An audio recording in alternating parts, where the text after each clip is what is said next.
Eclesiastes 1, de 1 a 11.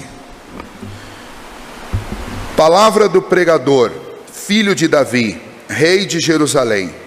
Vaidade de vaidades, diz o pregador, vaidade de vaidades, tudo é vaidade. Que proveito tem o homem de todo o seu trabalho, com que se afadiga debaixo do sol? Geração vai e geração vem, mas a terra permanece para sempre. Levanta-se o sol e põe-se o sol, e volta ao seu lugar, onde nasce de novo.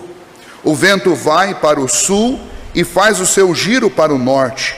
Volve-se e revolve-se na sua carreira e retorna aos seus circuitos.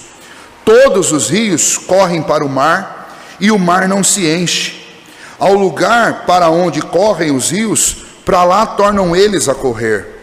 Todas as coisas são canseiras tais que ninguém as pode exprimir. Os olhos não se fartam de ver, nem se enchem os ouvidos de ouvir. O que foi é o que há de ser, e o que se fez, isso se tornará a fazer. Nada há, pois, novo debaixo do sol. Há alguma coisa de que se possa dizer: vê, isto é novo? Não, já foi nos séculos que foram antes de nós. Já não há lembrança das coisas que precederam, e das coisas posteriores também não haverá memória entre os que hão de vir depois delas. Vamos orar mais uma vez. Senhor Deus, muito obrigado por esta manhã. Mais uma vez eu quero te agradecer. E obrigado também, ó Deus, por podermos começar essa jornada de estudo da Tua Palavra. E a nossa oração nesta hora, ó Deus, é que o Senhor nos ajude, enchendo o nosso coração de fé, enchendo o nosso coração de prudência, ó Deus, iluminando a nossa mente pelo Teu Santo Espírito, para que possamos olhar para este livro, ó Deus, e aprender dele as lições que são fundamentais na nossa vida. Ele está dentro do cânon das Escrituras, posto pelo Senhor, para que dele, ó Deus, nos alimentemos, para que as palavras dele nos chamem, ó Deus, à reflexão. E então, ó Deus, que esta reflexão, como o Senhor idealizou, ela aconteça na nossa vida, mediante, ó Deus, o estudo deste texto. Que o Senhor abençoe cada um de nós, cada um dos irmãos que estão aqui, daqueles que ainda virão, para que nós tenhamos, ó Deus, um bom aprendizado.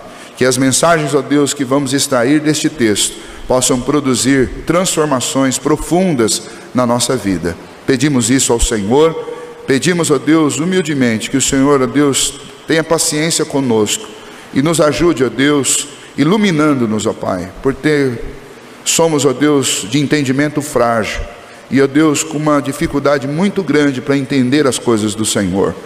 Mas, ó Deus, nós confiamos, ó Pai, no Teu poder e no Teu Santo Espírito que nos ilumina, e pedimos que o Senhor nos ajude para que possamos dar passos seguros, ó Deus, dentro da Tua Palavra. É em nome de Jesus que oramos. Amém.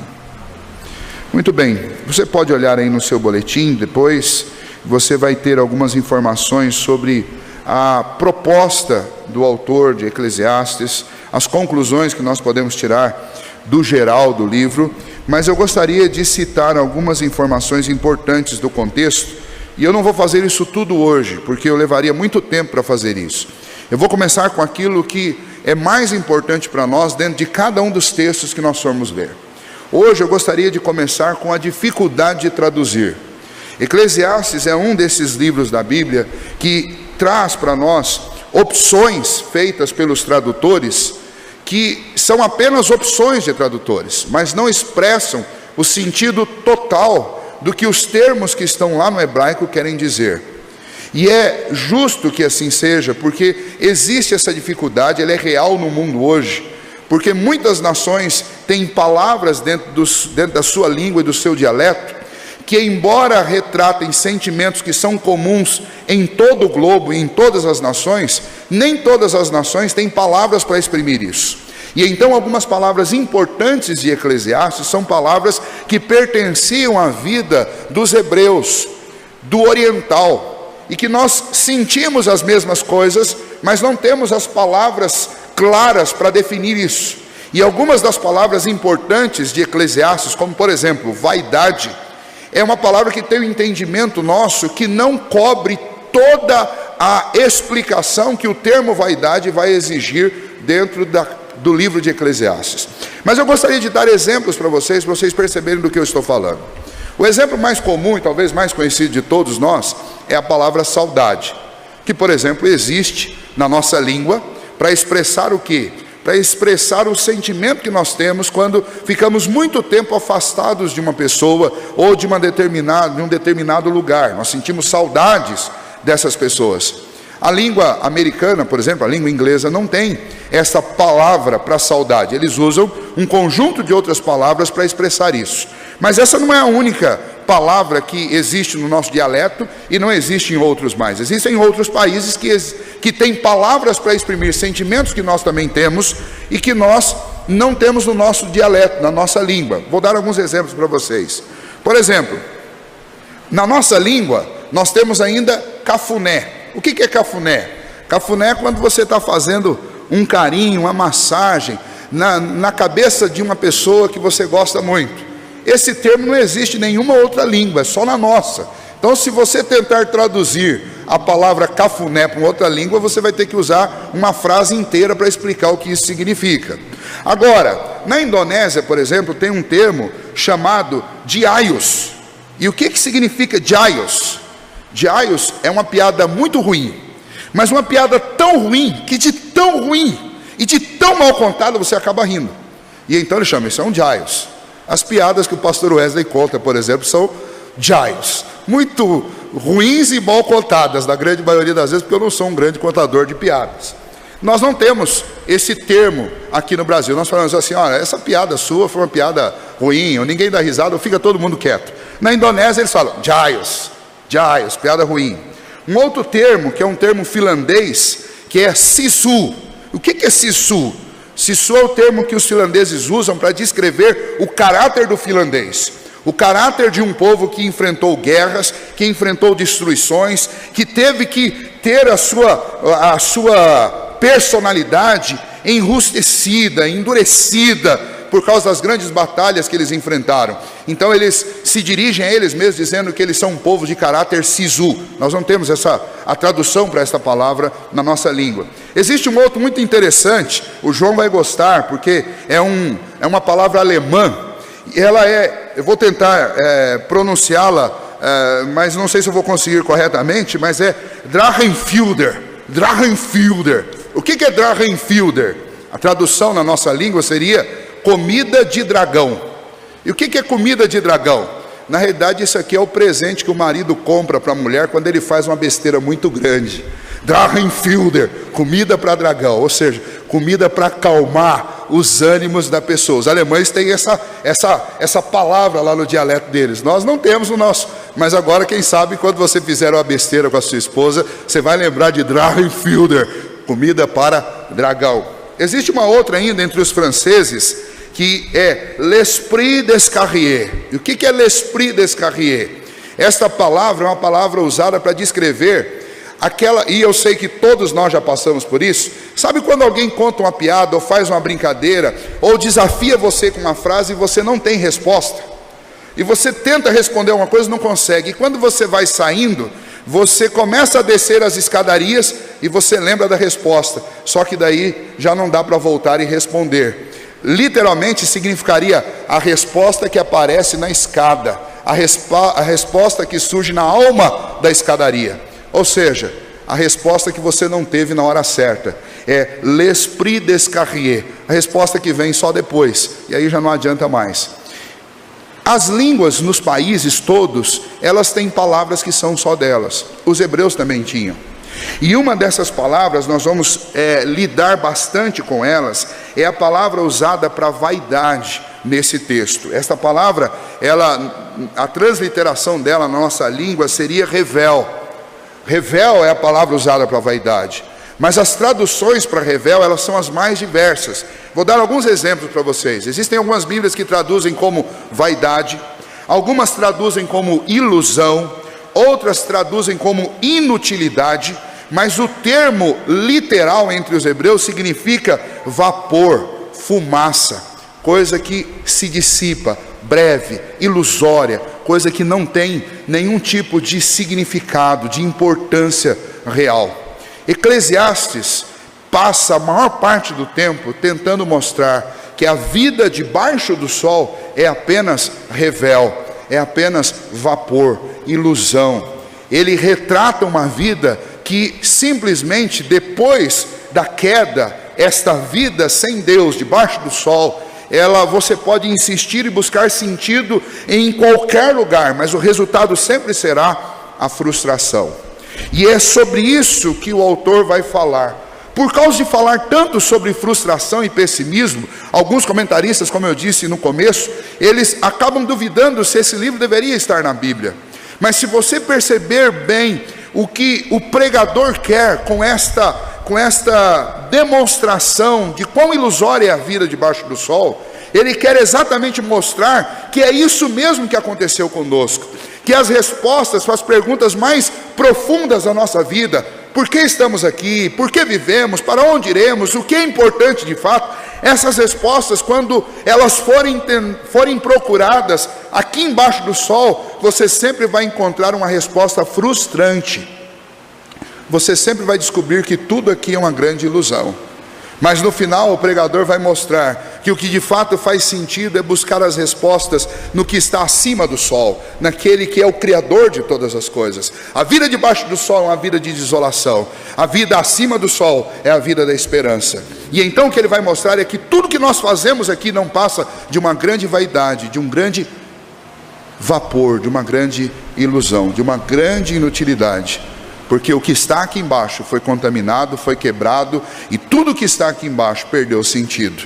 E o grande sentido da vida eu não vou achar aqui. E então esta é a linha geral de pensamento do livro de Eclesiastes. O capítulo 1, que nós vamos dar uma olhada até o versículo 11 hoje, nós vamos aprender nele que sem Deus o mundo é apenas vaidade, frustração e repetição. O mundo sem Deus é apenas vaidade, fragilidade, frustração, repetição. É isso que é o mundo sem Deus. Se você olhar comigo exatamente o versículo 1 e 2, vejam lá, eu quero ler novamente. Palavra do pregador, filho de Davi, rei de Jerusalém, que a partir daqui nós entendemos que é Salomão. Nós temos vários textos, e quando eu chegar no texto próprio para isso, eu vou mostrar para vocês que existem provas muito claras dentro deste livro de que o autor é Salomão. E o primeiro versículo já nos dá a entender isso. Palavra do pregador, filho de Davi, rei de Jerusalém. Vaidade de vaidades, diz o pregador, vaidade de vaidades, tudo é vaidade. Esse livro, ele intriga, exatamente porque ele trata de um tema que ninguém gosta de falar, mas é um tema que tem a ver com a vida de todos nós. Um comentarista, um estudioso, exegeta do Antigo Testamento, Phil Hiker, ele faz uma declaração muito interessante sobre esse texto, sobre o livro de Eclesiastes. Ele diz: pense em Eclesiastes como o único livro da Bíblia que foi escrito numa segunda-feira pela manhã. Ou seja, ele está de péssimo humor. Mas é isso mesmo. No segundo versículo o pregador já diz: olha, vaidade, vaidade, tudo é vaidade. O que acontece nessa vida não passa de uma grande ilusão. O autor, ele lida com essas questões difíceis da vida, quem somos, propósito, o que vale a pena, exatamente mostrando que as respostas para essas perguntas todas é que debaixo do sol a resposta é sempre negativa, não tem propósito, é sem valor, é frustrante, é ruim, é tudo uma grande repetição.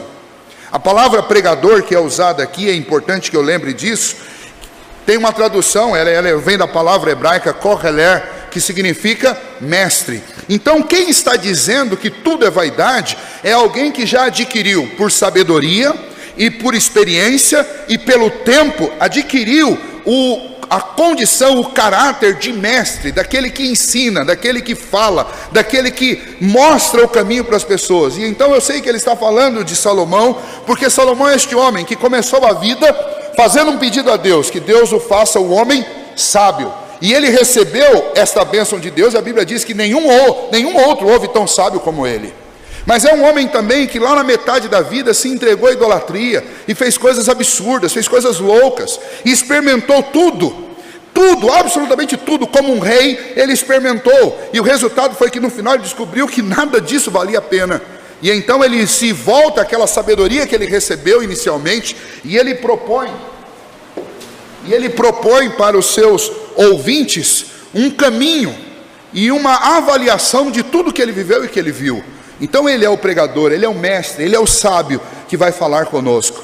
O livro Eclesiastes tem um nome, eu não sei se você já parou para buscar o significado disso, mas eu trouxe para vocês.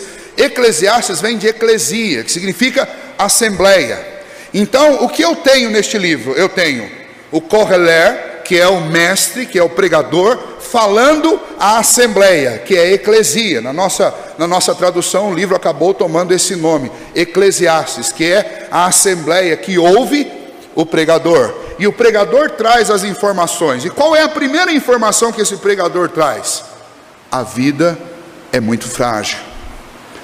A vida é pura vaidade, que nós já ouvimos, que a tradução é vapor, inutilidade, fugaz, extremamente frágil. É um fio sobre o qual todos nós estamos, ou debaixo do qual todos nós estamos suspensos. Tudo que nós fazemos, tudo que nós pensamos, todos os nossos propósitos, tudo aquilo que nós nos propomos a fazer, no final das contas, é muito frágil. A nossa vida, o que a sustenta? Ontem nós estávamos nos despedindo da dona Judite, que faleceu.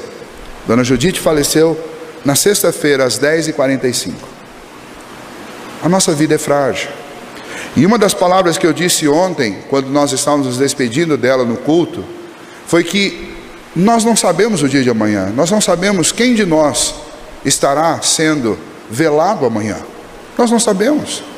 Pode ser alguém muito velho, mas pode ser alguém muito jovem. A nossa vida é fugaz. E mesmo que seja alguém muito velho, nunca ninguém velho é velho o bastante que ache que já está na hora de morrer. Ninguém quer se despir. É o texto que eu usei ontem de 2 Coríntios 5. Ninguém quer deixar este tabernáculo, ainda que ele envelheça, ainda que ele fique enrugado, cheio de deficiências. Ninguém quer morrer. Mas a nossa vida, o salmista descreve, não passa de um breve pensamento. E então este breve pensamento debaixo do sol, ele é um breve pensamento de ilusões, de vapor e de fragilidade. Esta é a primeira ideia, e a ideia que eu preciso que vocês tenham em mente em todo o exame de Eclesiastes: a vida é frágil. Segunda ideia que o pregador nos traz aqui, a partir do versículo 3, ele diz: que proveito tem o homem de todo o seu trabalho com que se afadiga debaixo do sol. O pregador vai me dizer que a vida é uma frustrante repetição. E ele vai falar do versículo 3 até o versículo 11 sobre isso. Ele vai fazer vários exames para dizer para nós o seguinte: que para a pergunta, que proveito tem a minha vida, que lucro eu ganho com tudo que eu faço, a resposta é nenhum. Aí você vai dizer: mas pastor, nós ouvimos no último ano o Senhor falando inúmeras vezes que o propósito do homem é glorificar a Deus e gozá-lo para sempre. De fato, esse é o propósito genuíno da vida do homem.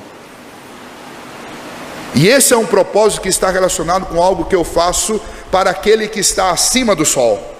Mas qualquer outro propósito para a minha vida, que se realiza e que tem como objeto, como alvo, qualquer coisa embaixo do sol, não passa de uma grande inutilidade. A mesmice de tudo é o grande tema aqui do capítulo 1. Uma geração segue a outra e as gerações seguem fazendo as mesmas coisas. Nós lutamos as mesmas lutas, nós cometemos os mesmos erros, e tudo é uma eterna repetição. Veja, eu vou dar um exemplo. Talvez você já ouviu alguém falando isso, porque isso aqui é muito atual. E um certo escritor escreveu recentemente a seguinte frase: os jovens de hoje são rebeldes e desobedientes, não ouvem seus pais, nem os mais velhos. É ou não é algo muito atual? O escritor que escreveu isso recentemente chama-se Sócrates.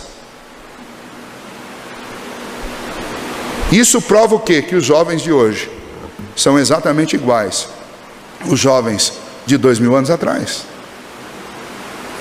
Tem uma canção de Elis Regina que vocês conhecem, e os mais velhos talvez cantaram embalados pela própria Elis, e os mais novos hoje cantam embalados por outros cantores mais novos, mas que tem uma letra muito interessante, que retrata e poderia muito bem estar dentro do livro de Eclesiastes. Abre aspas no refrão da música: já faz tempo eu vi você na rua, cabelo ao vento, gente jovem reunida, na parede da memória essa lembrança, é o quadro que dói mais. Minha dor é perceber que apesar de termos feito tudo o que fizemos, ainda somos os mesmos e vivemos. Ainda somos os mesmos e vivemos como os nossos pais. Tudo uma grande mesmice, uma eterna repetição. O que nós estamos percebendo na nossa realidade hoje é o mesmo que o pregador percebeu lá. E ele olhou para o mundo e viu que o mundo era um mundo de vida frágil, um mundo de vida que não passa de uma ilusão e de um vapor. E então ele busca um sentido para tudo isso, e ele descobre que a vida é frustrante e é repetitiva. Ele vai examinar, por exemplo, a natureza. E o que ele descobre na natureza? Você pode olhar aí a partir do versículo 6. O vento vai para o sul e faz o seu giro para o norte, volve-se e revolve-se na sua carreira e retorna aos seus circuitos. Todos os rios correm para o mar e o mar não se enche. Ao lugar para onde correram os rios, para lá tornam eles a correr. Todas as coisas são canseiras tais que ninguém pode exprimir. Tudo o que acontece debaixo do sol, inclusive na própria natureza, não passa de uma grande repetição. E então ele passa a analisar a história. E a partir do versículo 9 ele olha para a história humana e ele percebe o quê? Que tudo que alguém está fazendo hoje, alguém já fez lá atrás. E tudo que alguém está fazendo hoje, um dia vai ser esquecido, e outras pessoas tornarão a fazer, e alguém vai pensar, isso é novo? E alguém vai responder, não, já fizeram isso. Eu não sei quem foi, mas já fizeram. E então o que se conclui disso? Que a nossa vida não passa de uma grande repetição. Uma enfadonha e frustrante repetição. E no final das contas, nosso coração não vai se satisfazer. Você pode ser jovem, planejar muitas coisas, e você vai realizar a grande maioria das coisas que você sonhar. Se você não for apenas um sonhador, mas for um realizador. Mas a cada realização sua, e eu disse isso bastante nos casamentos no final do ano, a cada realização sua você vai ver que ela não vai te satisfazer. E alguém vai chegar para você e vai dizer assim, mas quando você conseguir tal coisa, você então vai ficar satisfeito e feliz. E enquanto a minha busca por satisfação estiver relacionada às coisas que estão debaixo do sol, simplesmente eu estarei insatisfeito. Eu queria propor uma história para você, uma ficção, óbvio, mas eu gostaria que você pensasse, para eu tentar explicar o que está acontecendo aqui para vocês, eu queria que você pensasse no seguinte: imagine que uma nave alienígena quer conhecer a vida humana, então ela se dirige para a Terra. E quando chega aqui na Terra, eles querem retratar e mandar para o seu planeta e os seus concidadãos um retrato do que é a vida humana. Só que eles resolvem descer na Terra, eles descem exatamente lá na Síria, lá onde estão acontecendo os conflitos o tempo inteiro, lá no Oriente. E então eles tiram foto daqueles escombros de prédios construídos até a metade. Eles tiram foto das paredes cravejadas por balas. Eles tiram fotos das ruas com corpos estendidos lá no chão. E então eles começam a escrever: esta é a arquitetura humana. Eles gostam de construir coisas e destruí-las, e deixá-las pela metade. E então eles têm gosto com isso, eles gostam desse tipo. A decoração deles é extremamente interessante e singular. Por quê? Porque depois deles pintarem as paredes, eles vão lá e tacam coisas nas paredes e furam. E então eles gostam dessas paredes furadas. Eles têm um jeito estranho de se despedir dos seus mortos. Eles jogam-os na rua e deixam os corpos lá estendidos. E daí imagine que você descobre isso, e aí você tenta comunicar para essa nave e dizer: viu, a vida não é assim, vocês estão olhando apenas por um lado, vocês estão focando em apenas um lugar no planeta.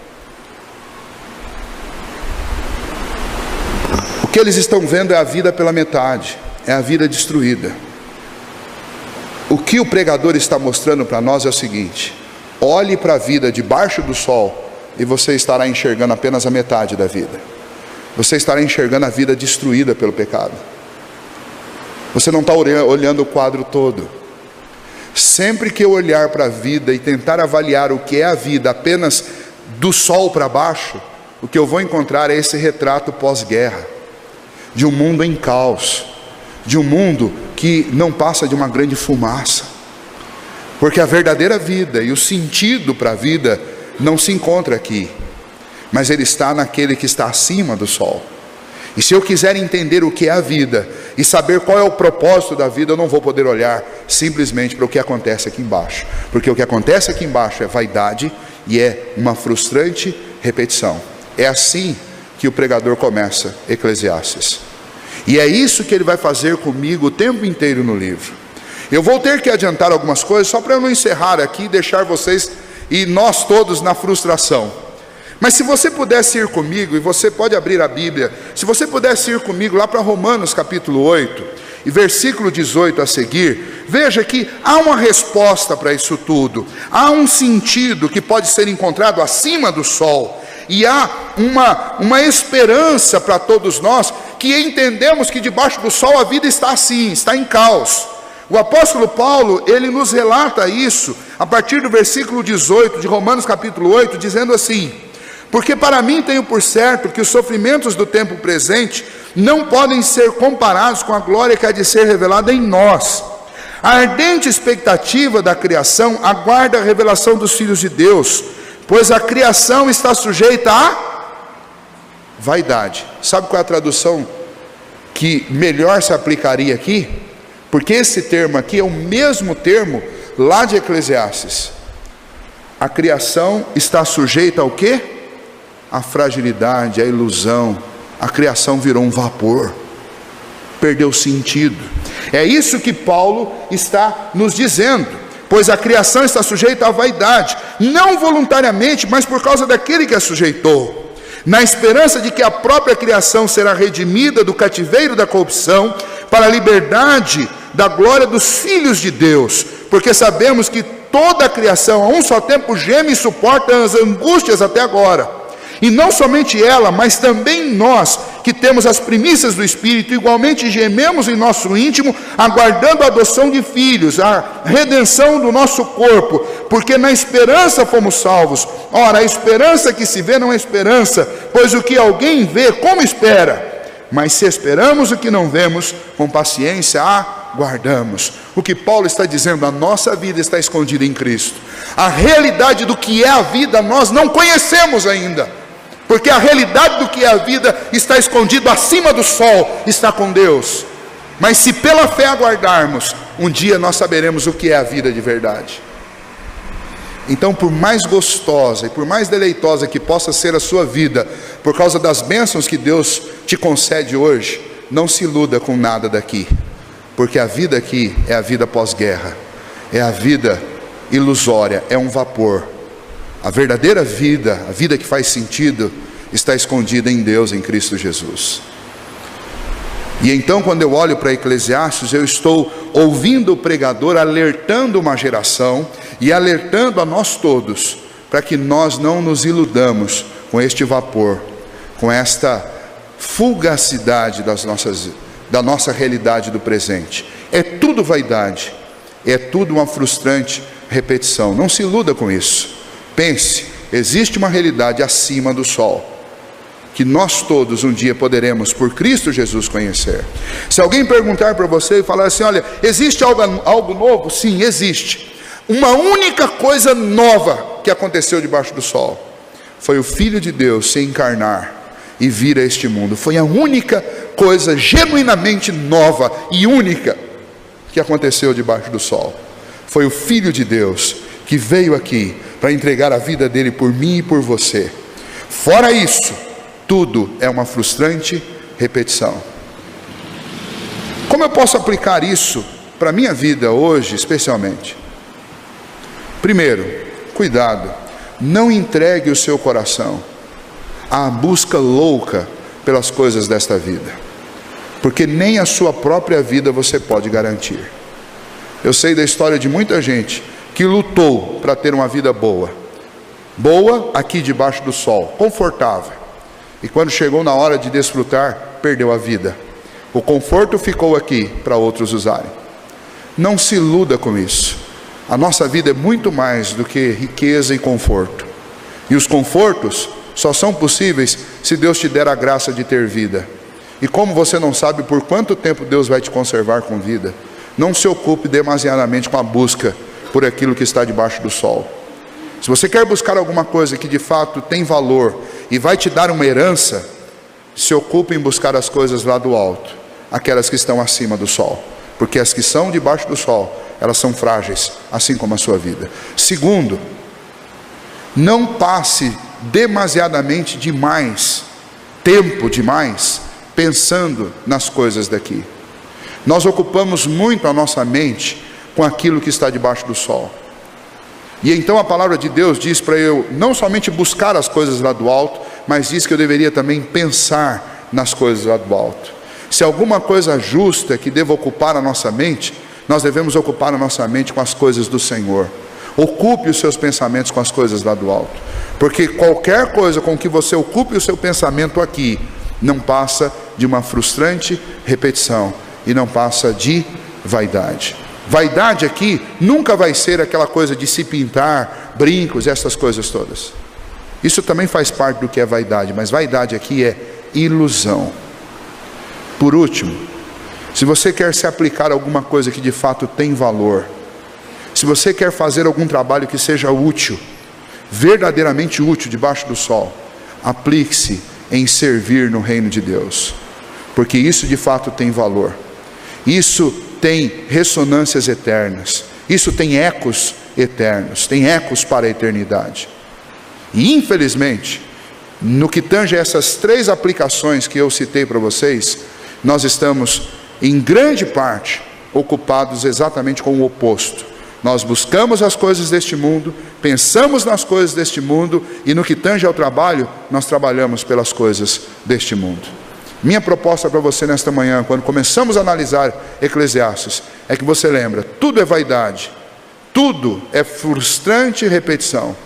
Ocupe-se daquilo que verdadeiramente é genuíno, e o que é genuíno vem de cima, vem do Senhor e está acima do sol. Tudo abaixo do sol não passa de algo muito frágil e de uma constante repetição. Nós terminamos um ano, estamos começando outro, e se você observar, nós estamos começando basicamente do mesmo jeito que nós já começamos tantos anos, e as gerações vão e as gerações vêm, e os pensamentos e os sentimentos são os mesmos. Ontem nós estávamos falando de uma pessoa vendo o filho, dizendo assim: olha, o filho dessa pessoa, ele é assim, ele se veste assado, ele se comporta assado, e alguém disse: mas vocês não conheceram o pai dele era exatamente igual.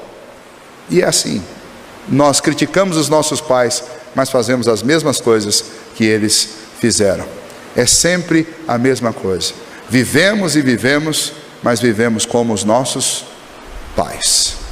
Eclesiastes vai nos chamar para isso. Eu espero que vocês tenham força, que todos nós tenhamos força e coragem, porque tudo que Eclesiastes vai jogar na nossa cara é aquilo que nós não gostamos de ver normalmente, mas é bom que a gente veja tudo isso, e que a gente analise tudo isso, e colha algum resultado de tudo isso, para o nosso bem, e para que a gente corrija as nossas rotas, para que a gente sirva ao Senhor e busque aquilo que de fato dá sentido à vida, não as coisas loucas deste mundo debaixo do sol, esse mundo pós-guerra, esse mundo pela metade, porque isso aqui de fato não é o ideal de Deus para a nossa vida. O ideal de Deus para a nossa vida está escondido em Cristo, e um dia há de ser revelado, e toda a criação geme aguardando esse dia, e é bom que nós tenhamos também esta ansiedade.